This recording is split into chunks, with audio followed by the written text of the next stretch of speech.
ITI પર ચાલુ GSRTC helper ભરતી માટે ખાસ વિડીયો.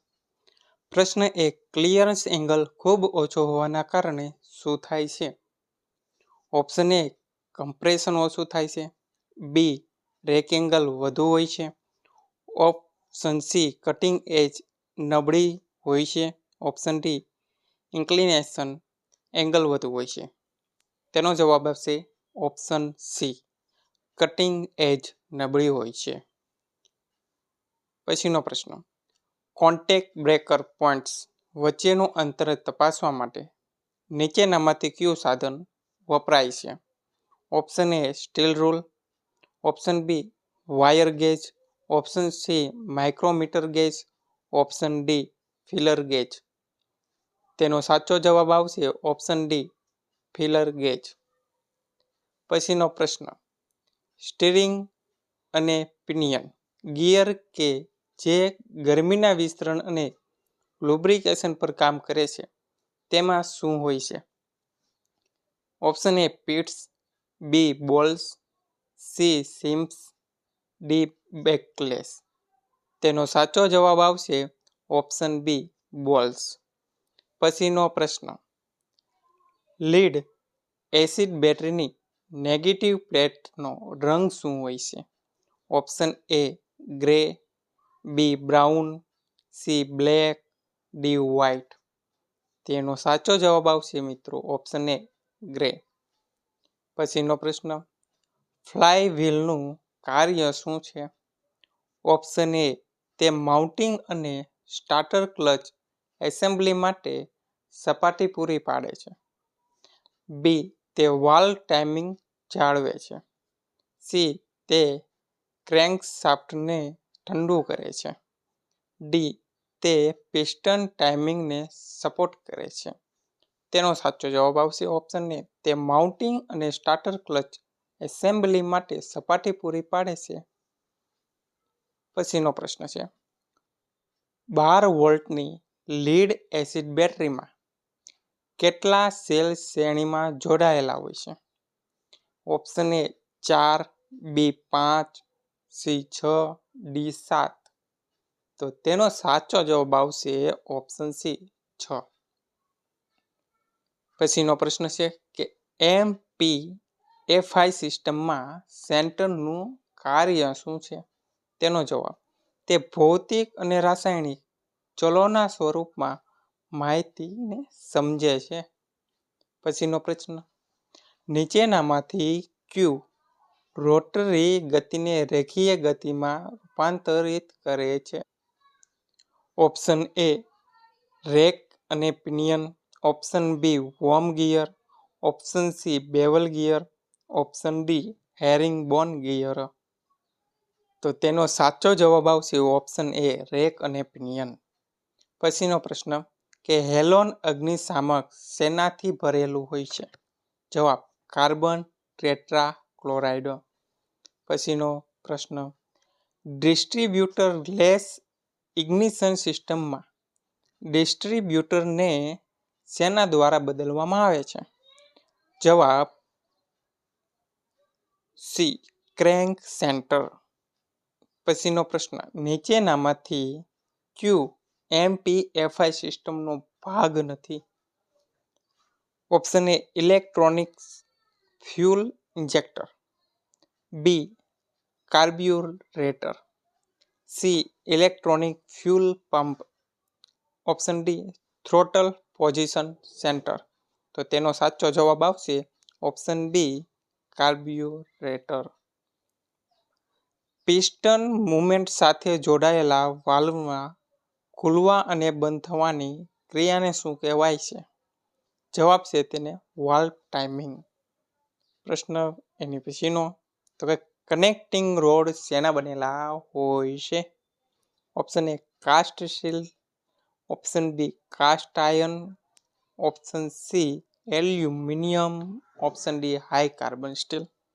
તો તેનો સાચો જવાબ હશે ઓપ્શન એ કાસ્ટ સ્ટીલ. નીચેનામાંથી ક્યુ જાળવવાનું કાર્ય છે?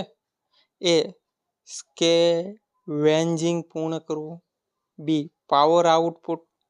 સી ઈંધણનો વપરાશ, ડી સ્પીડ. તેનો જવાબ છે ઓપ્શન સી ઈંધણનો વપરાશ. પછીનો પ્રશ્ન છે કે એસઆઈ એન્જિન માટે નીચેનામાંથી કયું સૌથી સચોટ ફ્યુલ ઇન્જેક્શન સિસ્ટમ છે? A carburettor, B multi point injection, C single point injection. Option D છે પોર્ટ ઇન્જેક્શન. તો તેના સાચો જવાબ છે option B multi point injection. પછીનો પ્રશ્ન કે સ્પાર્ક પ્લગ સાફ કરવા માટે કઈ પદ્ધતિનો ઉપયોગ જોવે? ઓપ્શન એ ભીના કપડાથી સાફ કરવું, બી વાયર બ્રશથી સાફ કરવું, સી સાલ્વન્ટમાં ડુબાડીને સાફ કરવું, ડી સેન્ડ બ્લાસ્ટિંગ. તો તેનો સાચો જવાબ આવશે ઓપ્શન બી વાયર બ્રશથી સાફ કરવું. પછીનો પ્રશ્ન કયા પ્રકારનું suspension spring wheel control force transfer કરી શકતું નથી? તેનો જવાબ આવશે ઓપ્શન સી છે કે લીફ સ્પ્રિંગ. પછીનો પ્રશ્ન કોઇલ સ્પ્રિંગનો ફાયદો શું છે? તો તેનો જવાબ છે સારી લોડ વહન ક્ષમતા. હવે સીધા હું જવાબ કહી દઉં છું જેથી તમારો ટાઈમ ના બગડે. કયા પ્રકારનું સસ્પેન્શન સ્પ્રિંગ ફાઇબર ગ્લાસનું બનેલું હોય છે? એક સાથે લેમિનેટ કરેલું હોય છે અને પોલિએસ્ટર રેઝિન દ્વારા સખ્ત બનાવવામાં આવે છે. તેનો જવાબ આવશે option C transverse leaf spring.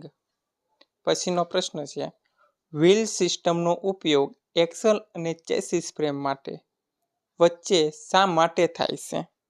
જવાબ આવશે ડી સસ્પેન્શન સિસ્ટમ. પછીનો પ્રશ્ન સસ્પેન્શન સિસ્ટમનું કાર્ય શું છે? તેનો જવાબ આવશે ઓપ્શન બી વ્હીલ્સને સ્ટેરિંગ ટોર્ક ટ્રાન્સફર કરવા માટે. પછીનો પ્રશ્ન લાઇટ વેટ કારમાં લો સ્ટીરિંગ રેશિયાનો ઉપયોગ શા માટે થાય છે? જવાબ છે સ્ટીરિંગને હળવું બનાવવા માટે. પછીનો પ્રશ્ન ટર્ન લીધા પછી સ્ટીરિંગને પાછું સેન્ટર પર લાવવા માટે વ્હીલને કેટલો એંગલ આપવામાં આવે છે? તેનો જવાબ છે option A castor angle. Wheel એલાઇનમેન્ટમાં કયો ફાયદો ઉપલબ્ધ નથી? જવાબ છે ઓપ્શન બી ડ્રાઈવરની શક્તિ ઘટાડે. પાવર સ્ટેરિંગમાં પાવર નિષ્ફળ જાય તો ઇલેક્ટ્રોનિક પાવર સ્ટેરિંગનો કયો ભાગ તેને મેન્યુઅલ સ્ટેરિંગમાં ફેરવે છે? C fail safe relay. પછીનો પ્રશ્ન ઇલેક્ટ્રોનિક પાવર સ્ટેરિંગનું કયું ઉપકરણ સ્ટેરિંગ ટોર્કને ઇનપુટ અને તેની દિશામાં ફેરવે છે? જવાબ છે C fail safe relay. Electronic power સ્ટેરિંગનું કયું ઉપકરણ સ્ટીરિંગને ટોર્કને ઇનપુટ અને તેની દિશામાં ફેરવે છે? બી ટોર્ક સેન્ટર. પછીનો પ્રશ્ન ઇલેક્ટ્રોનિક પાવર સ્ટેરિંગનો ફાયદો શું છે? બી સ્ટેરિંગ ફેરવવામાં ઓછી ઉર્જા શક્તિનો ઓછો ઉપયોગ થાય. પછી જ્યારે એન્જિન ચાલુ ન હોય ત્યારે કયા પ્રકારની સ્ટેરિંગ સિસ્ટમ મદદરૂપ થતી નથી? Hydraulic power steering. પાવર સ્ટેરિંગનો કયો ભાગ પ્રવાહીના દબાણને નિયંત્રિત કરે છે? Unloading valve. પછીનો પ્રશ્ન ઇન્ટિગ્રલ પાવર સ્ટેરિંગ સિસ્ટમનું હૃદય શું છે? બી જવાબ છે રોટરી કંટ્રોલ વાલ્વ. પછીનો પ્રશ્ન પાવર સ્ટેરિંગનો ગેરફાયદો કયો છે નથી? તો કે એના ફાયદા જોઈએ તો કે એ ઓછી રોડ ફીલ, બી જટિલ ડિઝાઇન, સી છે ડ્રાઇવિંગ દરમિયાન મજબૂત પ્રતિક્રિયા. આ એના ફાયદા છે. પછીનું કે કયા પ્રકારનું સિંક્રોનસ ગિયરબોક્સ અન્ય 3 પ્રકારો કરતાં વધુ ટોર્ક ઉત્પન્ન કરે છે? તો સી મલ્ટીકોન પ્રકારનું. પછીનો પ્રશ્ન કે કયા પ્રકારનું સિંક્રોમેસ ગિયરબોક્સ ભારે વાણિજ્ય વાહનો માટે વપરાય છે? તો તેનો જવાબ છે બી બુલ્ક રિંગ પ્રકાર. વિકલ્પ કયા પ્રકારનું ગિયર અક્ષીય થ્રસ્ટ ઉત્પન્ન કરતું નથી, પરંતુ અક્ષીય થ્રસ્ટને સ્થિર કરે છે. તો તેનો જવાબ છે સ્ફુર ગિયર. પછીનો પ્રશ્ન, કયા પ્રકારનું ગિયર સંપર્કમાં આવવા પર ક્લિક કરવાનો અવાજ ઉત્પન્ન કરે છે? સ્ફુર ગિયર. પછીનો પ્રશ્ન, પ્રોપેલર શાફ્ટ સાથે કયા ભાગો જોડાયેલા હોય છે? જવાબ એ, ક્લચ શાફ્ટને સપ્લાય. ગિયરબોક્સથી પાછળના એક્સલ સુધી ટોર્કનું લવચીક જોડાણ અને સરળ ટ્રાન્સફર કયો ભાગ પૂરો પાડે છે? તો તેનો જવાબ છે ઓપ્શન એ, યુનિવર્સલ જોઈન્ટ. પછીનો પ્રશ્ન કે ગિયર સ્લિપનું સંભવિત કારણ શું છે? તો તેનો જવાબ છે ઓપ્શન ડી, ઘસાઈ ગયેલી ક્લચ પેડ. પછીનો પ્રશ્ન કે ગિયર લોક થવાનું કારણ શું છે? ગિયર દાંતા તૂટી જવા. પછીનો પ્રશ્ન, સખત ગિયર શિફ્ટિંગને કેવી રીતે સુધારી શકાય છે? તો તે છે ગિયર લીકેજ સ્પ્રિંગ્સને યોગ્ય રીતે એડજસ્ટ કરીને. પછીનો પ્રશ્ન કે ખામીયુક્ત ક્લચનું પરિણામ શું છે? તો તેનો જવાબ છે ઓપ્શન બી, ગિયર સ્લિપ.